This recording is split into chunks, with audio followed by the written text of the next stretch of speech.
YCP నేత విజయసాయిరెడ్డిపై TDP నేత Buddha Venkanna fire అయ్యారు. వైసీపీలో మంత్రులు ఎమ్మెల్యేలు బూతులు తిడితే జగన్ విజయసాయిరెడ్డికి కనిపించలేదా అని ప్రశ్నించారు.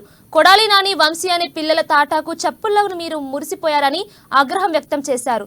ఈ సందర్భంగా విజయవాడలో మీడియాతో మాట్లాడుతూ నారా లోకేష్ నిర్వహించిన జూమ్ మీటింగ్ కి వాళ్ళు వస్తే తప్పు అని ఎందుకు చెప్పలేదన్నారు. దాడులు చేయవద్దని మా నాయకులు ముందే చెప్పారన్నారు. ఎక్కడో ఏదో ఒక ఘటన జరిగితే విజయసాయిరెడ్డి రాద్ధాంతం చేస్తున్నారని మండిపడ్డారు. రాష్ట్రంలో అని చెప్తారేంటి? ఏం జరుగుతుంది, ఏం జరిగింది చెప్పండి.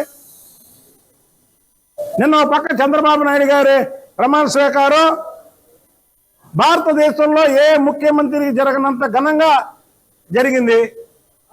దాన్ని పక్కదారి పట్టియడం కోసం మీరు నిన్న ప్రెస్ మీట్ పెట్టారు. జగన్మోహన్ రెడ్డి కూడా ప్రమాణ స్వీకారం చేశాడు ఈ రాష్ట్రంలో ముఖ్యమంత్రిగా. అలా ప్రజలందరూ బందిపోటు దొంగలు ప్రమాణ స్వీకారం చేస్తున్నారని టీవీలో ఆఫీసే.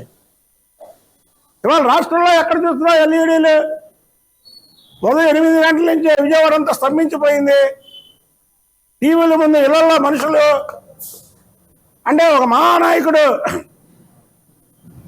ప్రమాణ స్వీకారం చేస్తే ఎలా ఉంటుందో ప్రజలు చూశారు నిన్న. ఆ టైంలో మీరు అక్కడ ప్రెస్ మీట్.